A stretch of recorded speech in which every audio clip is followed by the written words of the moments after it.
Et quand nous entendrons la douce mélodie d'une lyre résonner au loin, dans l'immensité de la nuit, nous saurons qu'il s'agit de la lyre d'Orphée.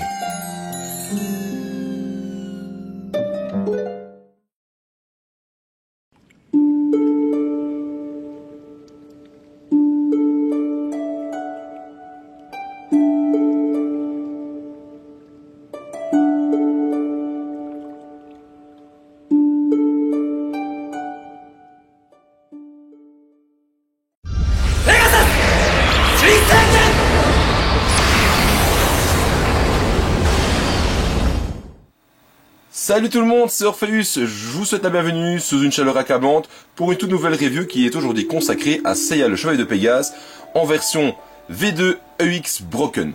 Le modus operandi ne change pas, donc on attaque tout de suite le packaging de ces figurines.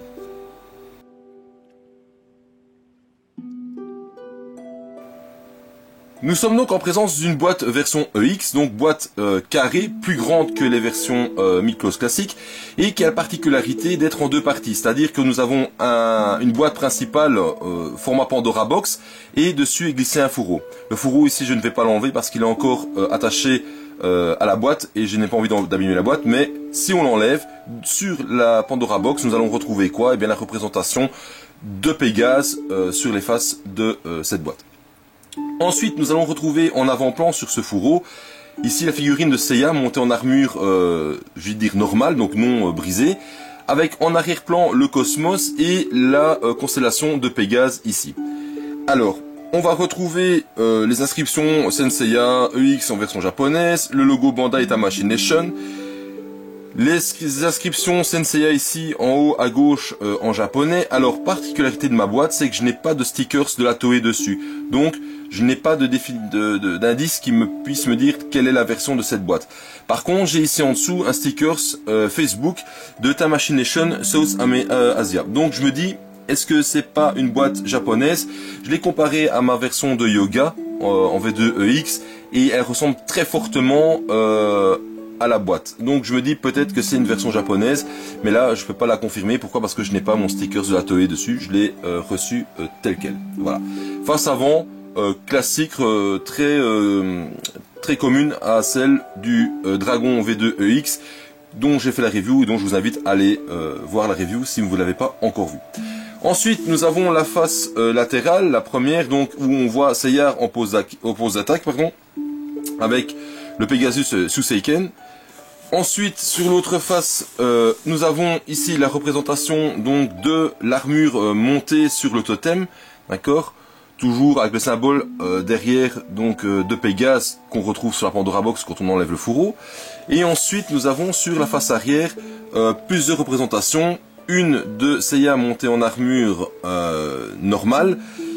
Le totem monte en armure normale, une partie totem monte en armure brisée, on a Pégase, Seiya donc monté en armure brisée, on a Seiya monté avec les ailes dans le dos, et on a les différents visuels des visages. Donc on a un visage neutre, qui est ici donc sur la figurine, on a un visage avec une bouche et les yeux ouverts, et la bouche ouverte donc pour une pose d'attaque, les yeux fermés, bouche fermée, et un visage avec un regard allant sur le côté, voilà. Sur la face avant, on retrouve donc le logo de la Pandora Box, d'accord, et sous l'arrière, on retrouve différentes écritures de cette figurine. Vous voyez, la figurine à la base, elle était vendue quand même 100 €, donc voilà. Figurine qui, me semble-t-il, devient relativement dure à trouver, et quand on la trouve, n'est pas forcément à des prix défiant toute compétition. Elle a un prix relativement élevé. Voilà. Maintenant, on va pouvoir donc passer, après cette review de packaging, passer au contenu des blisters.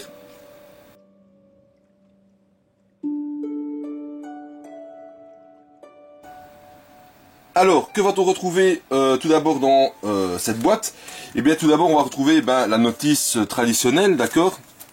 Notice en couleur, avec la représentation de Pégase sur une Pandora Box. C'est cette représentation que vous avez sur la boîte. Différentes écritures, les logos Tamashii Nation et Bandai. La notice de montage en couleur, voilà, qui est bleue et grise, hein, en majorité, il n'y a pas d'autre couleur, voilà. Notice simple d'utilisation.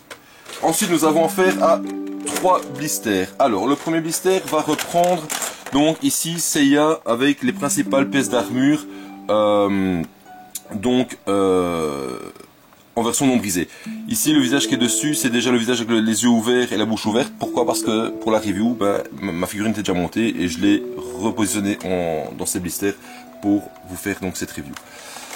Et c'est le visage que je vais adopter pour la pose. Ensuite, dans la deuxième boîte, nous allons retrouver, deuxième blister, nous allons retrouver quoi? Eh bien, les parties de l'armure brisée avec les différentes mains, d'accord? On a les poings fermés, les mains ouvertes, les autres visages, donc le visage neutre, le visage avec le regard sur le côté et le visage avec les yeux fermés, et toutes les différentes parties de l'armure en version brisée, ainsi que les plaques de main en version brisée.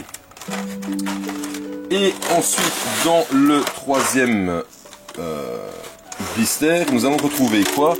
Eh bien, nous allons retrouver le totem en tant que tel, avec les 2 plaques dorsales qui se mettent à la place du support des ailes, donc en version normale et en version broken, et ensuite les ailes ici avec le ceinturon, le boucle de ceinture, et ici le buste en version normale. Voilà.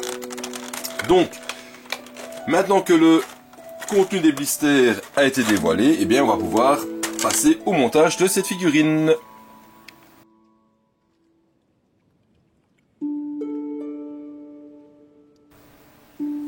Alors, passons donc au montage de cette figurine.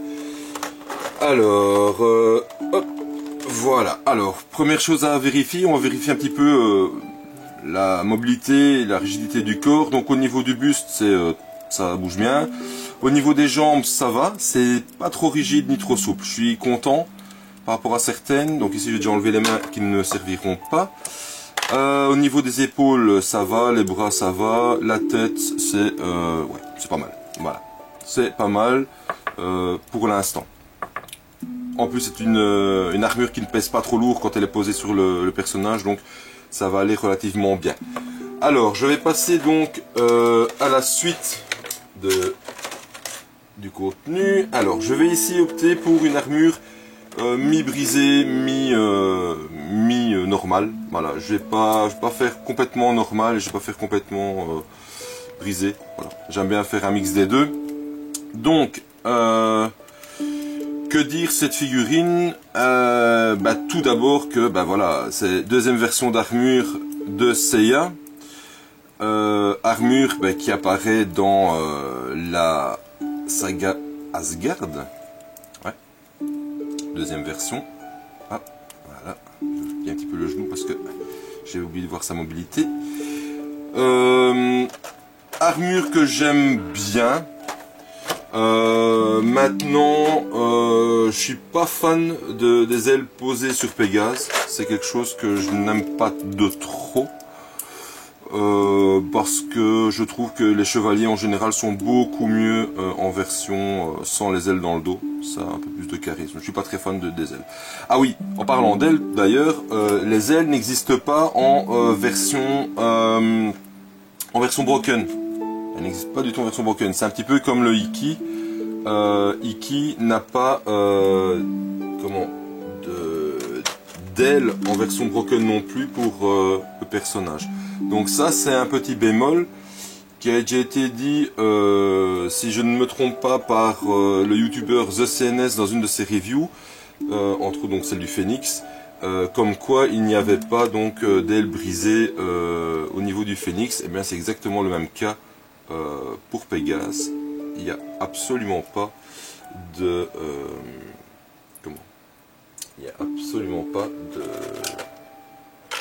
d'ailes brisées, en version brisée, et c'est un peu dommage parce que au final, si vous voulez faire la pose du totem en version brisée, eh bien vous n'y arriverez pas. Voilà. Donc ici, je monte son ceinturon, je vais lui mettre la boucle de ceinture brisée sur le ceinturon normal. Alors, gros problème au niveau du ceinturon, de la boucle de ceinturon ici, problème majeur dans les V2X, franchement, c'est que ça ne tient pas du tout, vous voyez, voilà, elle vient de tomber. Donc, voilà, pâte à fixe, ça va être mon ami aujourd'hui. Donc, voilà, je ne vais pas la mettre maintenant, je la mettrai pendant la pause. pendant le posing de la figurine, je mettrai la pâte à fixe. Mais voilà, ça c'est un problème majeur qui ne change absolument pas au niveau de la V2 de Pégase. C'est un problème récurrent dans les V2 EX de bronze, c'est que ça ne tient absolument pas au niveau des boucles de ceinture. Voilà. C'est vraiment une grosse misère, une grosse misère. Donc là, c'est le gros bémol à nouveau de cette figurine, c'est qu'il n'y a rien qui tient au niveau des boucles de ceinture, enfin de la boucle de ceinture. Alors ici, dans son dos, je vais poser directement la partie dorsale, comme ça c'est fait.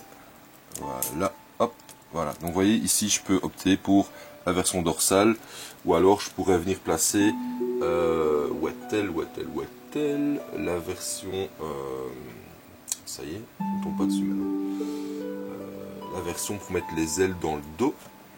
Alors, où est-elle? Je ne la vois plus, elle a disparu, mais non, elle n'a pas disparu, elle est juste devant mon nez, mais je ne tombe pas dessus.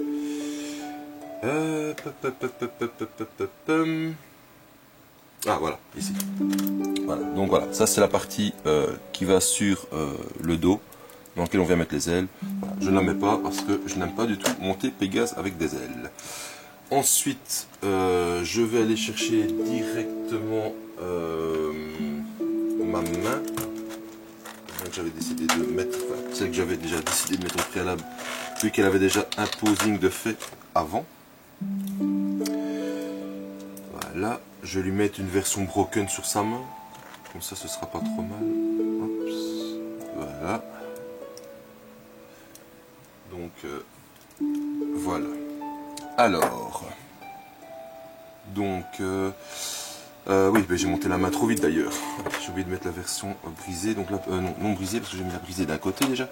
Donc, ouais, très bonne, belle, c'est une belle figurine, ça faut le reconnaître, c'est une belle figurine. Maintenant, elle a quand même des lacunes, et entre autres, au niveau lacunes, je vais en parler tout de suite vu qu'on est occupé, je peux faire le montage de celle-ci, c'est que on a un gros souci avec le totem. Alors, je m'explique. Oui, je vais mettre le diadème brisé, ce sera pas plus mal. Alors, gros souci pourquoi bah ici déjà, avant de repasser sur le totem, vous voyez, la pièce est tombée. J'ai pris en main, elle est tombée, donc c'est super. Il n'y a rien qui tient. Franchement, c'est vraiment pénible. Il n'y a pas grand chose qui tient. Il y a beaucoup de petites pièces et je trouve pas ça génial. Franchement, c'est... Allez, pour de l'officiel, franchement, pour du Bandai, mention, vraiment, on peut mieux faire. Hein, parce que petite pièce qui tombe, franchement, c'est vraiment pénible. Bon, tout ça pour dire que, au niveau du totem, donc vous verrez les photos sur la fin de la vidéo, comme à chaque fois. Et donc, au niveau du totem, gros problème, c'est qu'il n'y a absolument rien qui tient au niveau du totem. Mais alors, quand je dis rien, c'est rien. Donc, ça veut dire que le diadème ne tient vraiment pas sur la tête, il tombe. Les petites ailes qui sont sur la tête enfin, qui font les oreilles du Pégase, hein. Donc, ces oreilles-ci, voilà, celle-ci, elle tombe. Bah, d'ailleurs, c'est pas compliqué, vous voyez, elle est tombée de l'autre côté, voilà, hop, elle est tombée, elle est dans la boîte. Donc, c'est vraiment pénible. Je vais repasser d'ailleurs, ça tient pas du tout. Donc, quand vous montez votre totem, bah, attention, il y a des pièces qui se perdent, c'est vraiment pas génial. Ensuite, les trois parties du corps du totem qui sont démontables, quand vous les montez, ben, ça tient pas forcément bien non plus, c'est un petit peu casse-pied. Franchement, ça casse pas des briques, et je trouve que pour une version Bandai, pour de l'officiel, franchement, c'est désolant de voir ce niveau de qualité au niveau du maintien des pièces. Allez, on est quand même sur une pièce à une figurine qui, vous voyez, dès le départ, coûte quand même, pardon, je fais des bruits, coûte quand même à la base 100 €, d'accord, et qui au final pose problème dans son montage parce que il y a plein de pièces qui tiennent pas, quoi. Alors, soit je suis tombé sur une mauvaise version, mais je pense pas parce que je vois quand même pas mal de youtubeurs qui me disent, enfin qui me disent ou qui disent dans leurs commentaires que ça tient pas des masses. Donc voilà, c'est désolant. franchement c'est désolant de voir la qualité de fixation de ces pièces. Franchement ça casse pas des briques. Alors vraiment pas. Là aussi, problème aussi que j'ai rencontré pour le montage du totem, c'est les épaulettes. Ça se déclipse comme pour rire du totem. C'est vraiment une grosse misère. Donc c'est pénible. Bon bah voilà. Hein. Le Monsieur Seiya Chevalier de Pégase est monté. Voilà. Hop. Ah ouais, ça retombe de nouveau. Ouais, je vous mens vraiment pas. Les boucles de ceinturon, c'est une vraie misère.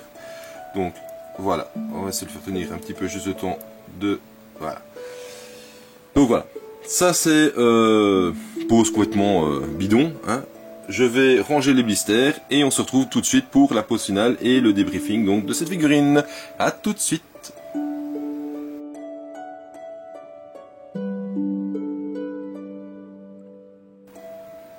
On se retrouve donc pour la fin de cette vidéo avec le posing de figurine et le débriefing qui va avec. Alors, j'attaque tout de suite le côté esthétique de la figurine, rien de spécifique à dire.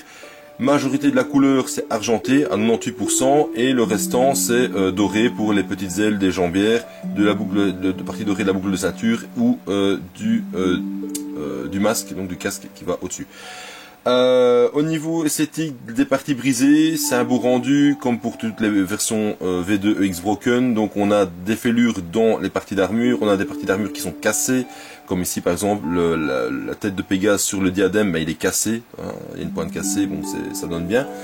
Ensuite, à côté de ça, rien de spécifique à dire de plus sur l'esthétique de cette figurine. Alors par contre le montage, là je vous en ai déjà parlé pendant la partie montage.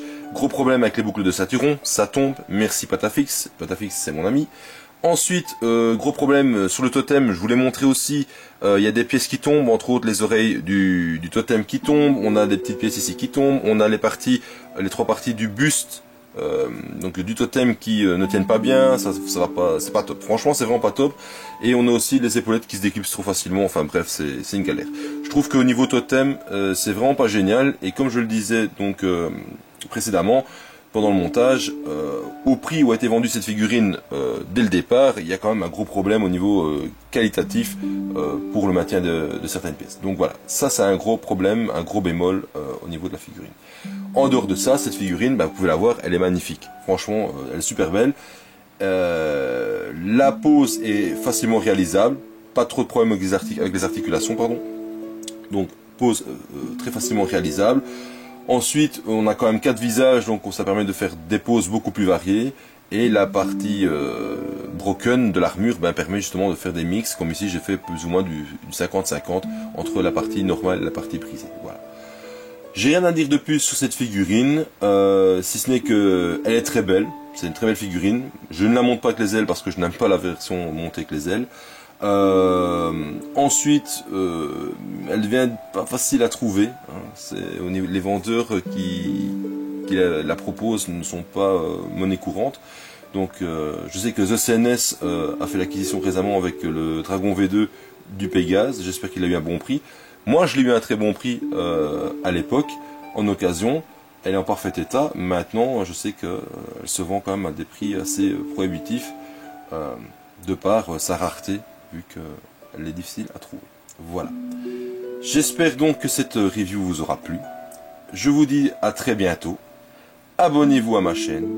Abonnez-vous aux chaînes des autres youtubeurs qui font d'excellentes reviews, soit du Senseiya, soit sur tout à fait autre chose. Hein, il y en a de multiples youtubeurs qui font des très bonnes reviews dans d'autres domaines. Hein, ça peut aller sur des mechas, ça peut aller sur de l'Alien, du Predator, je sais pas moi, des Pokémon ou que sais-je.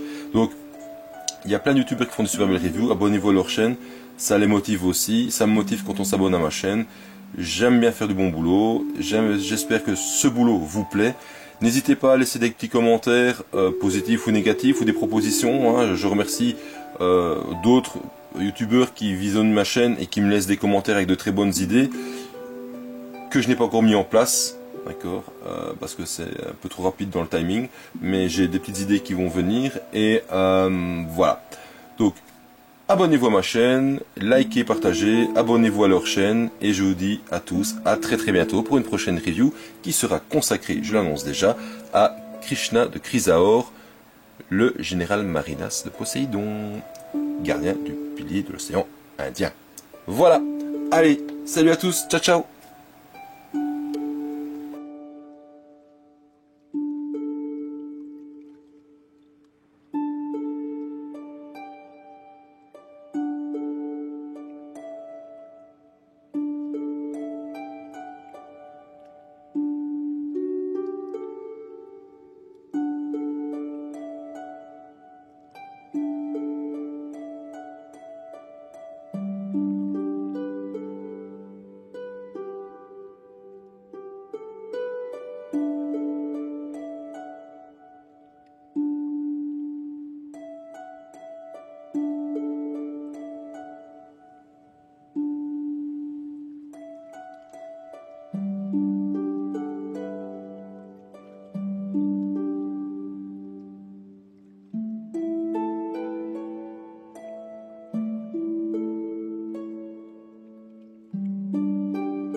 Et quand nous entendrons la douce mélodie d'une lyre résonner au loin, dans l'immensité de la nuit, nous saurons qu'il s'agit de la lyre d'Orphée.